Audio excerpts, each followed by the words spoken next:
Hello, namaskar, good afternoon. It's Sunday, the 24th of December. It's around 3 p.m. today. And I'm up at San Road. I'm Rajesh.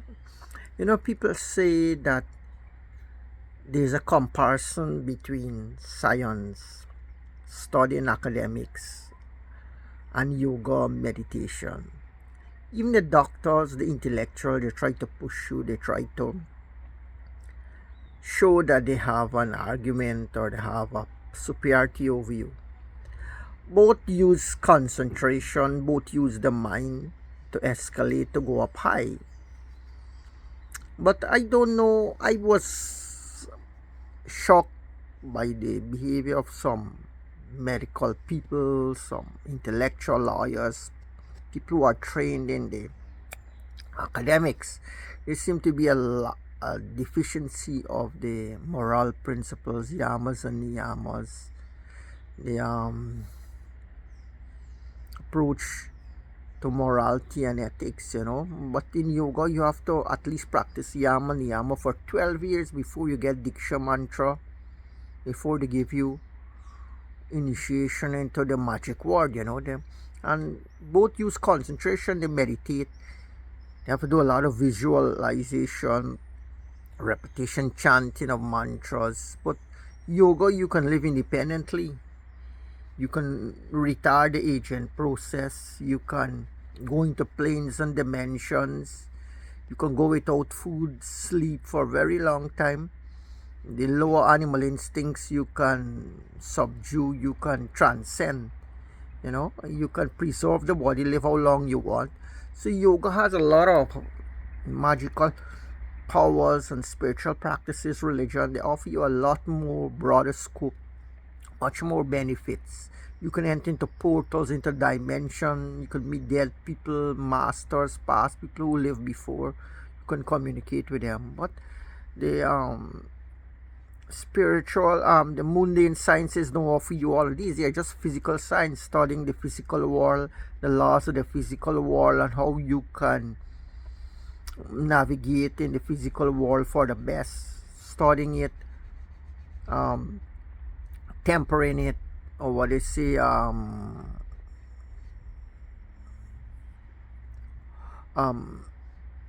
communicating or having dialogue with it in such a way that it's more productive. We can benefit out of it.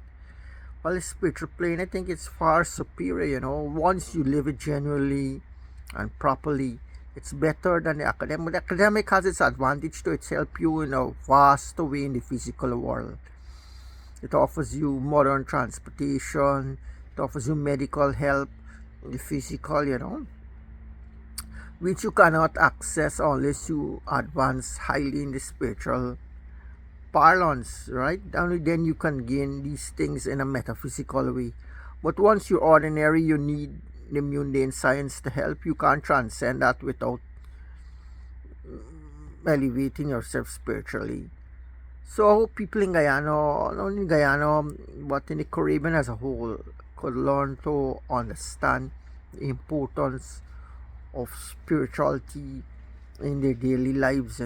Why people take it up as a vocation, why people become monks, the nuns. When I was a young child, I see many Catholic monks and nuns used to be walking on the road. People like Father Brown, Bernard Dark, Andrew Morrison, Malcolm Rodriguez. They were regular people you see around.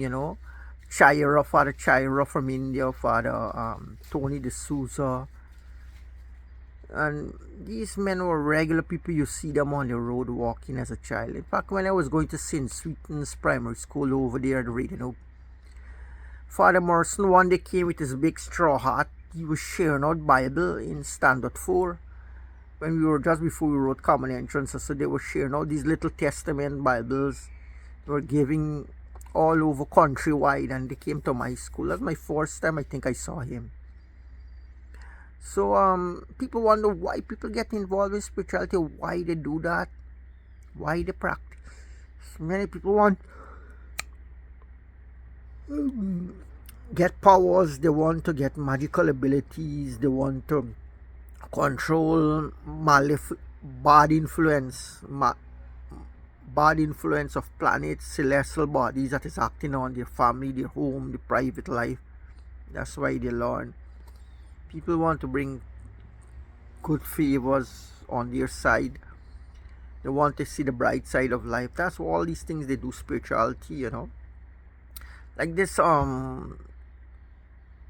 Polish or Russian guy with the name Roman Cricelli. You can see him on YouTube. Does a lot of hot yoga demonstration around the world, in Europe mostly. Roman Cricelli. There were two brothers. This Cricelli guy, he had blood disease as a child, and his father gave him a book on yoga and yogis. He saw a television program where he asked his father, who are they? And then he started to study books, taught himself yoga, and all his disease went away. He was bedridden, actually couldn't come out of bed. He's a young European boy, and today he's demonstrating yoga shows all over the place. And so that's one of the reasons why people take the spirituality. Some go into it fully. They want to dedicate the whole life. They want to become monks and nuns, live the life in communities, in monasteries, in abbeys, in convents, in mountains as hermits, in caves, even in caves so far. So that's the reason why they sometimes also blend the spiritual with the mundane, the physical knowledge. Like in Oxford University, and there are priests and Catholic monks who are teaching actually in some universities, so that they can make you more aware. Long ago they had Catholic school. Even now in Asia they have religious schools where highly respected, spiritually elevated teachers, they teach you there and they influence you, and those who have the ability, they can go on to become monks and nuns. Others, they continue in the family life, marry, and so it's a culture that's been around for many years, and we should not put spirituality or the dimension, this particular portal, into the spirit, into the religious, into the sacred. Shouldn't put it off. As child growing up in Guyana, it's customary when you go to school, you say prayers morning and afternoon.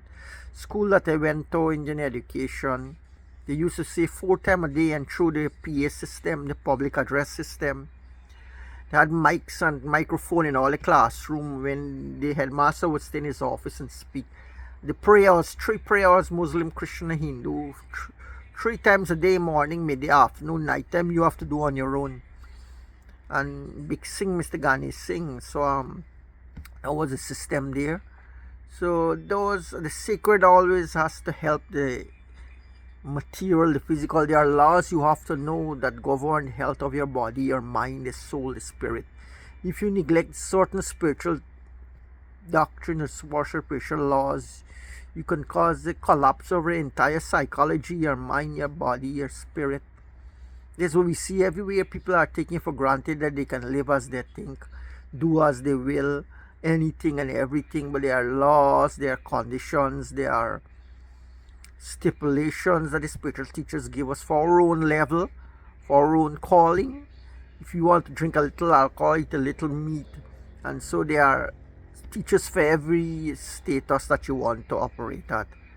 So that's it. I hope we all can come to our realization, our own acceptance of our component parts, being the physical, the mental, and the spiritual. Namaskar, season greetings 2025. Happy Christmas.